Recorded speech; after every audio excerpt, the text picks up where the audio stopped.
aí, nono ano? Estamos de volta aqui com essa aula de ciências, né? Estão empolgados? Hoje nós vamos falar das unidades de conservação. Pois é, mas para isso estou aqui acompanhada de Brielle, nossa intérprete de Libras, fazendo essa acessibilidade aí aos estudantes surdos. Que massa, Brielle, você aqui com a gente, né? Agradeço aqui também ao pessoal do estúdio, né? Jonas, Noronha, viu, meninos? Ó, obrigada por tudo aí, tá?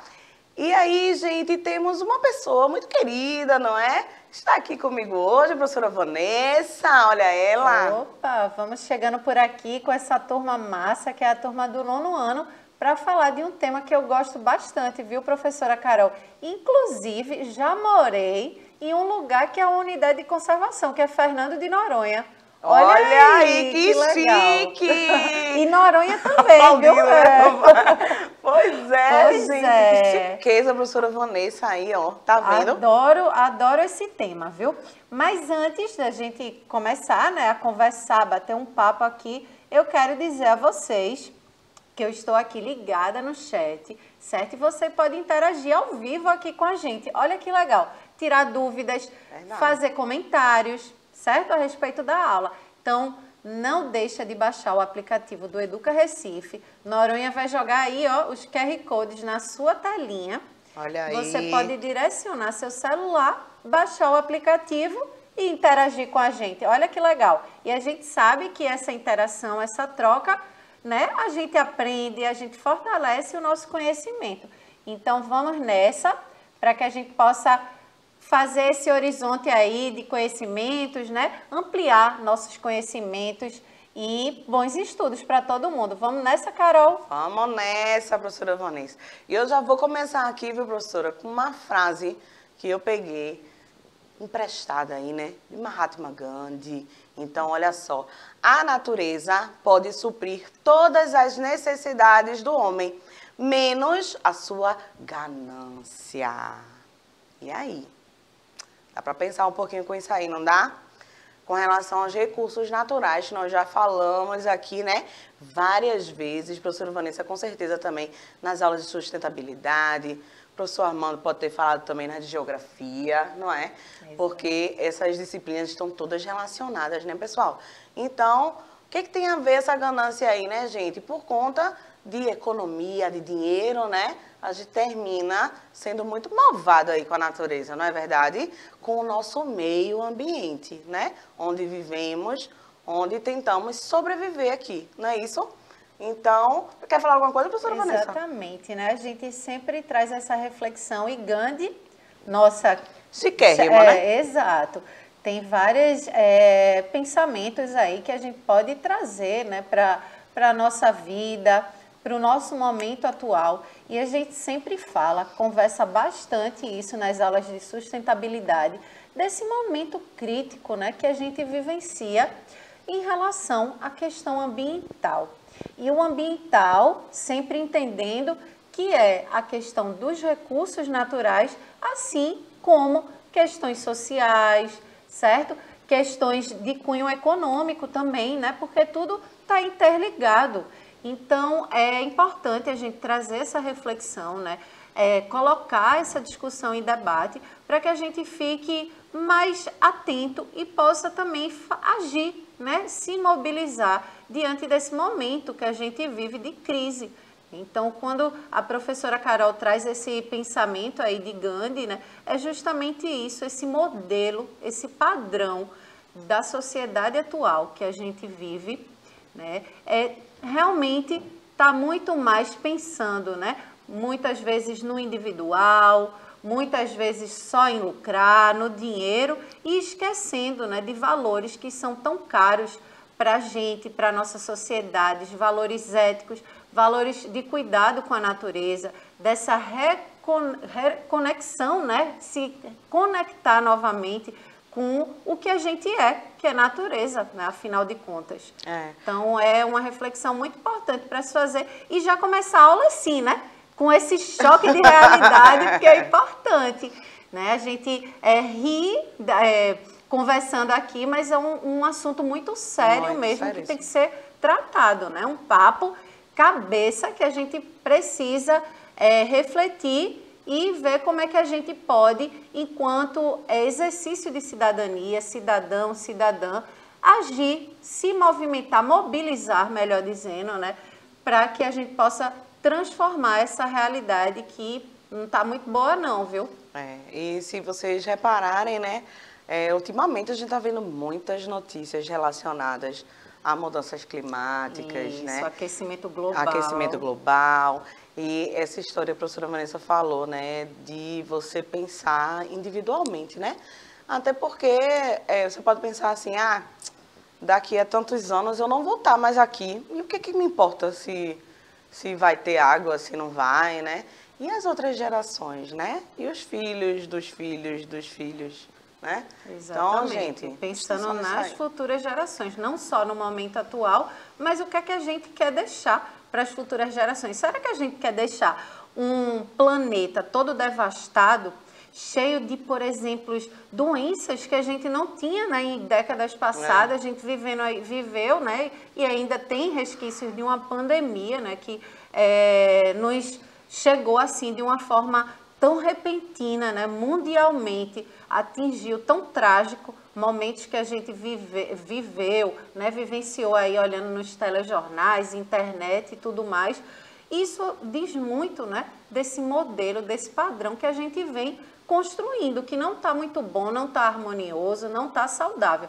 E aí a gente pensa, né, para o momento que a gente vive, o agora, o presente, mas o que é que a gente quer deixar? A gente quer deixar mais áreas verdes, né, que tenha mais lugares de conservação, de preservação, mais mata, né, floresta, reflorestar o planeta, ou a gente quer devastar? Então é essa questão que a gente traz aqui para refletir, debater, para que vocês também possam aí na sua escola, com os seus colegas, seus familiares também, colocar isso em xeque, né? Porque afinal de contas é necessário conversar, é urgente, né? Essa conversa é urgente, é para agora. Né? Isso mesmo. O pensamento tem que ser coletivo, mas a ação pode ser individual. Cada dia, né, todo mundo fazendo um pouquinho.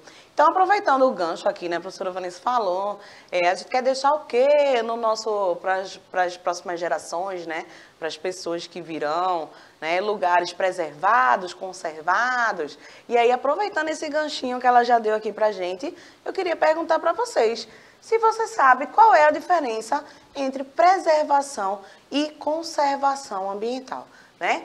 Muitas vezes a gente comenta com os colegas, comenta na rua, sei lá, quando surge em algum assunto, né, essa questão ambiental, e a pessoa fala, vamos conservar, vamos preservar, porque, né? Mas, gente, não é sinônimo, não é isso? E é uma coisa importante se saber. Então, a conservação ambiental e a preservação são coisas diferentes. A preservação, olha aí, ó, joga aí na tela. Isso, ó, a Noronha tá esperto ali, viu? Já jogou o negócio na tela certinho, Noronha, obrigada. E aí, preservação, gente, aborda a proteção da natureza, independentemente de seu valor econômico e ou utilitário, apontando o homem como causador da quebra desse equilíbrio. Então, tá aí, preservação, né? Quais são os princípios da preservação ambiental, né? Criação de santuários intocáveis, né? Tocar, explorar, consumir e até pesquisar são atitudes que ferem tais princípios. Então, gente, são lugares realmente preservados, mantidos daquela forma, tá? Olha aí, ó, preservar, né? Manter aquilo ali do jeitinho que ele é, tá? Então, ninguém pode fazer nada, não podem arrancar uma folha, não pode ir lá pesquisar, nada. Por quê? Porque tudo que o homem vai, toca, né, e mexe, ele termina acabando. Exatamente. Então, assim, para preservar esses locais, é necessário ter essa restrição grande, tá certo? E esse termo, né, professora Carol, se refere à proteção integral, né? Visando a integralidade. Integralidade. Ali. Pois é, o integridade. todo, né? A integridade. Integridade dali, daquele ambiente, daquele espaço, que é diferente um pouco da conservação, né? Que a gente vai ver aí com a professora Carol. Exatamente, que é diferente da conservação. Olha aí, ó, já que a professora Vanessa já chamou para a gente, conservação é alicerce de políticas de desenvolvimento sustentável. Olha só, a gente já está vendo uma visão diferente, né? Então, utiliza aí o desenvolvimento sustentável. Então, a gente consegue manter a natureza ali, mas fazendo uso de maneira sustentável. Então, consegue até explorar um pouco economicamente essas áreas de conservação. Protege os nossos recursos naturais, né? Mas também pode utilizar daqueles recursos de uma forma racional, né? Visando aí a sustentabilidade, como a professora Carol colocou. Por quê? Porque a gente visa também deixar um ambiente e que esses recursos cheguem para as futuras gerações, né? Exatamente. Então, quando a gente está falando nessa utilização racional dos recursos naturais, a gente está falando também do que a gente pode extrair, né? Tirar de benefícios desses recursos, mas que a gente também possa visar essas futuras gerações que também vão precisar desses recursos naturais. Exatamente, professora. E aí a gente já vê, gente, nos princípios aqui da conservação, ó, isso, Noronha, obrigada. E então a gente consegue ver claramente essa questão do desenvolvimento sustentável, da sustentabilidade sendo aplicada nos princípios, né? Então, ó, redução do uso de matéria-prima. Para que retirar mais recursos se a gente pode reutilizar materiais, não é verdade? Uso de energia renovável, que a gente já falou aqui várias vezes, né? A gente já está craque nesse assunto. Redução do crescimento populacional, né? A população humana está crescendo numa escala muito alta, né? Mudanças nos padrões de consumo, olha aí, ó, a questão do consumismo, né? Que não é necessário, será que a gente precisa daquilo tudo mesmo, né? Ou não, a gente está consumindo sem perceber aí que não tem necessidade nenhuma. Então, ó, respeito também à biodiversidade e inclusão de políticas ambientais. Então, olha como a sustentabilidade está presente aí nos princípios, né?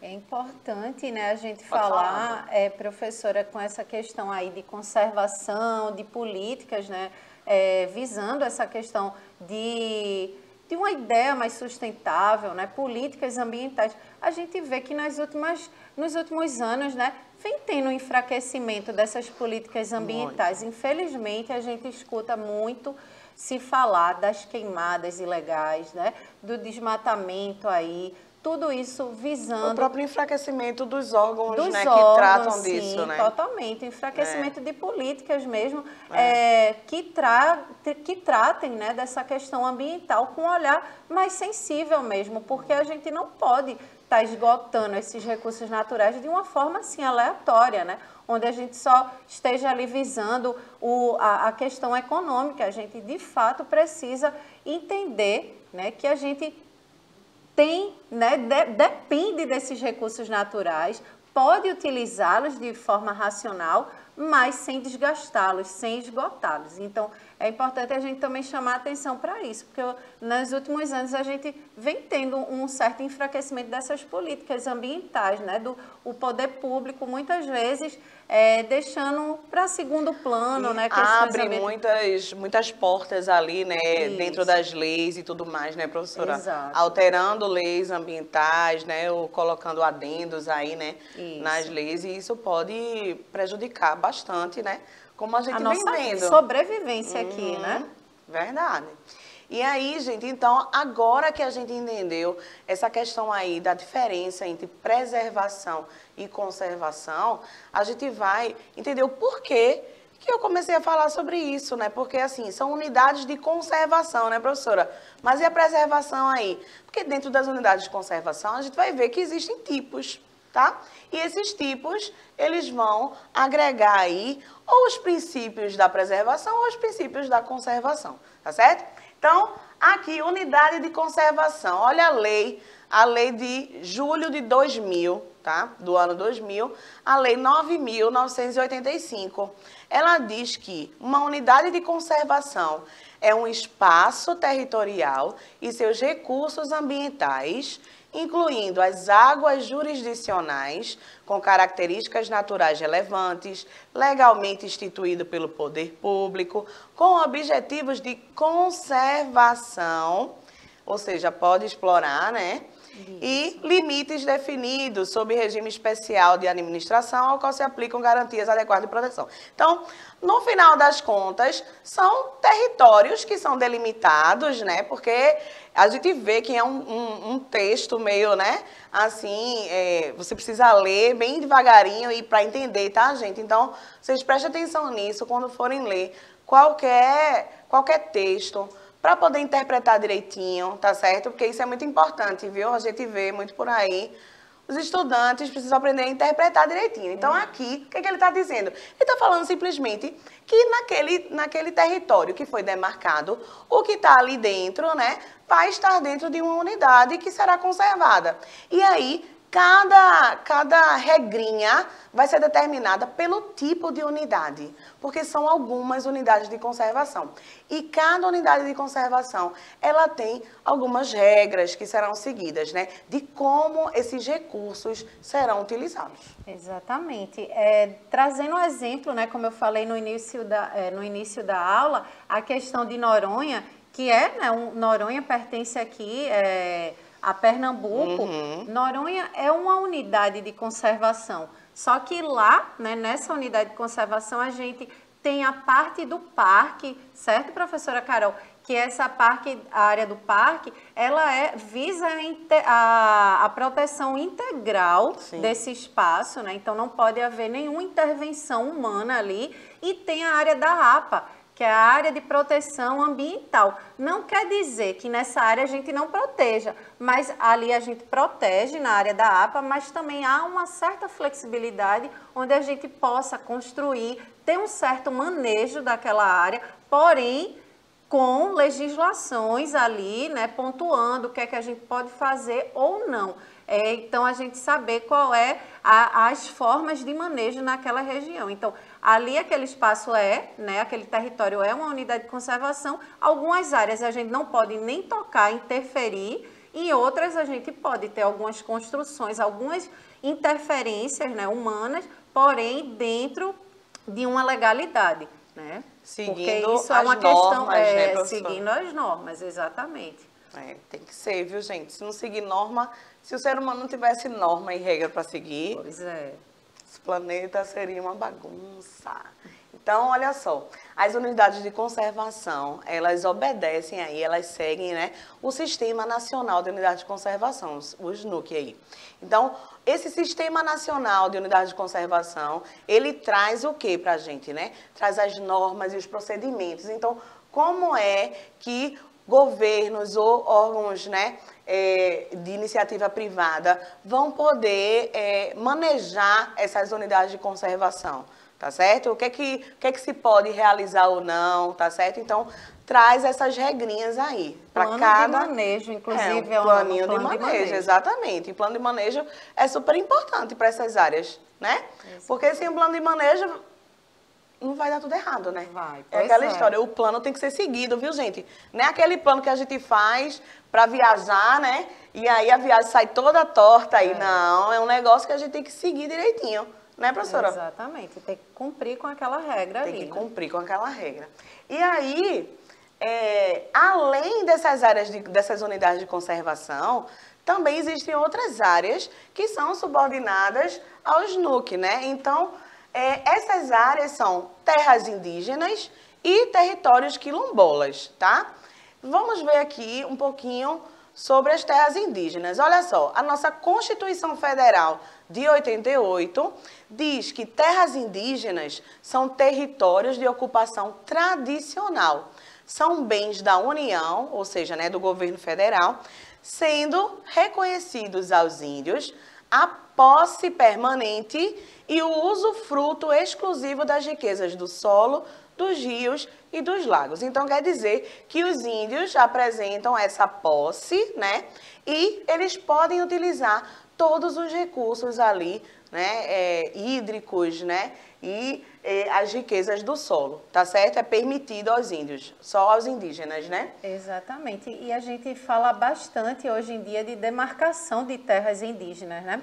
Quando a gente está falando de demarcar terras indígenas, a gente está trazendo, obviamente, a garantia, né, o direito de territórios para esses povos, né, que precisam desses territórios para se manter, né, seus costumes e tradições estão ali permeados, né, dentro desse contexto, mas não só isso, né, vai muito além, vai para algo ainda mais subjetivo, né. Quando a gente está falando de demarcar terras indígenas, a gente também está falando, né, que esses povos precisam ter acesso à educação, precisam ter acesso à saúde. Afinal de contas, tem muitos indígenas, né, que vivem isoladamente. Então, eles são, de uma certa forma, mais sensíveis a determinadas doenças que a gente convive no meio das cidades, né? Então, é uma saúde que precisa de um cuidado maior, né, específico. Não são todos, porque também tem indígenas que vivem... que já tem essa interação, né, professora, com...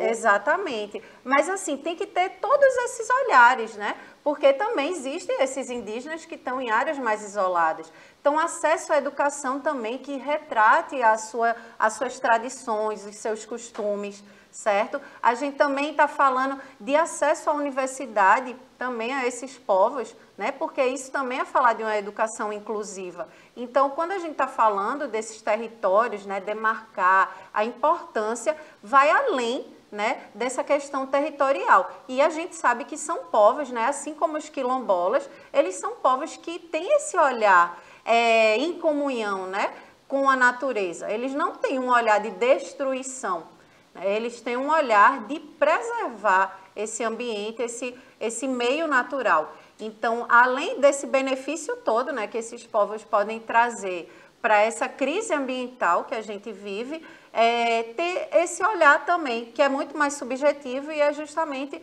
dar acesso a essas questões aqui que a gente falou, saúde, educação, entre outras, né? O reconhecimento das variações também linguísticas que tem de diversos povos, enfim, tudo isso é muito importante a gente refletir.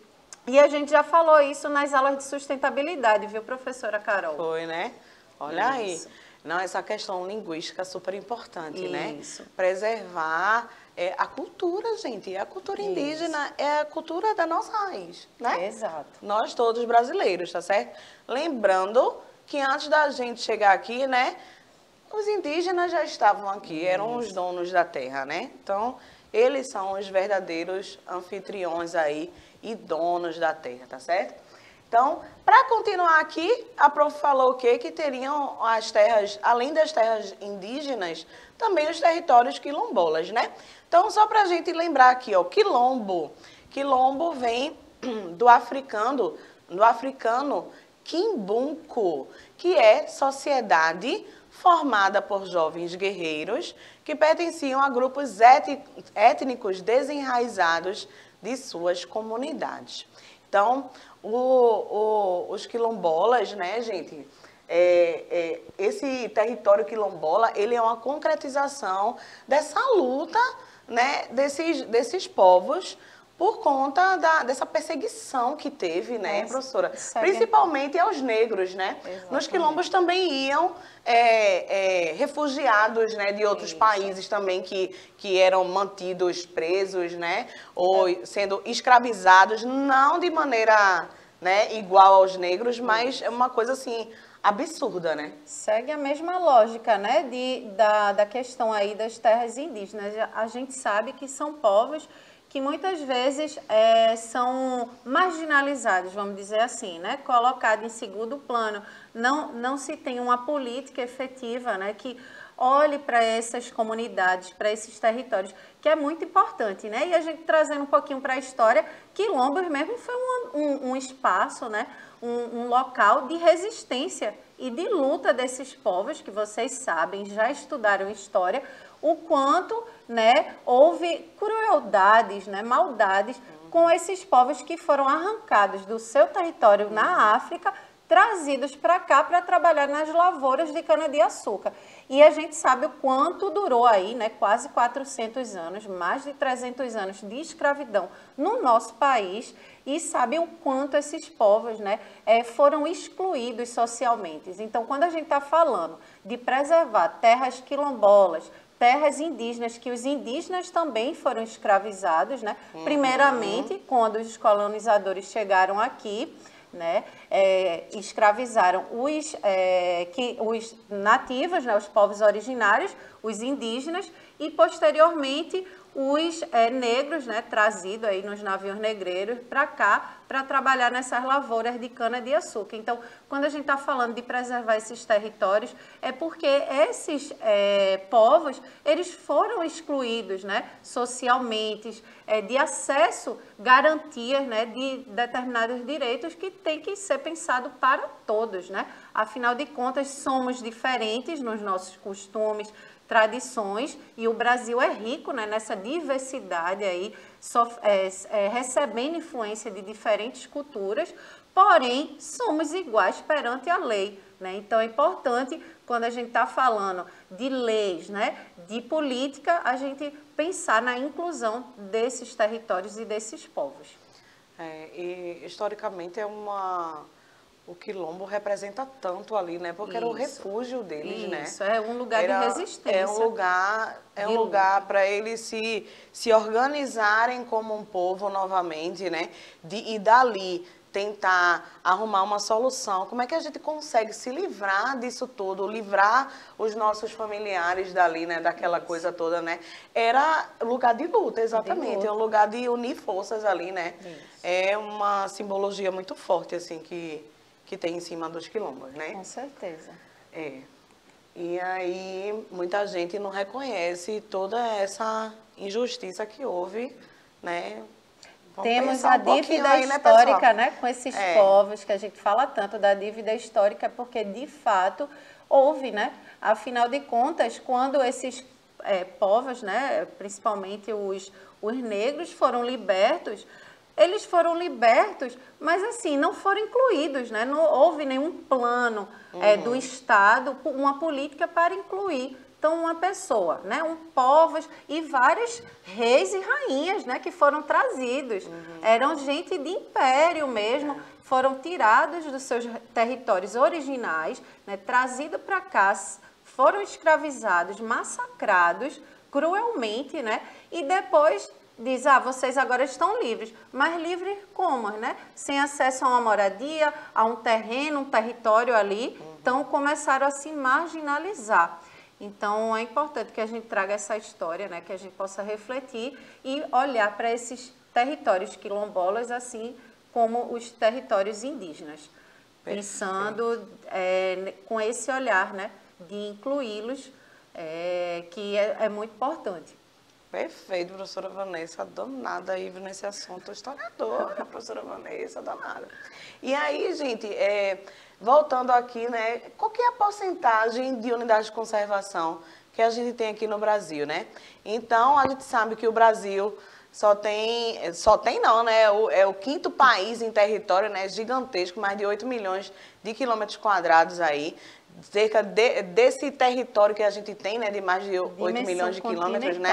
É gigantesco, gente. Cabem 8 Alemanhas dentro do Brasil, olha aí, né? São 8 países, né, do tamanho da Alemanha. Então, 18% desse nosso território é coberto por unidade de conservação. Mas é muito pouco ainda, viu? Então, 6% desses 18 aí é de unidade de conservação de proteção integral. Essa unidade de proteção integral, o que é que ela deixa, o que é que ela permite que seja feito, né? É um uso direto dos nossos recursos naturais. Então, pode haver planos de educação lá nessa reserva, pesquisa e turismo também, tá certo? Mas esse é um assunto que a gente vai continuar na próxima aula. Fiquem ligados aí. Professora Vanessa, se despeça, por gentileza.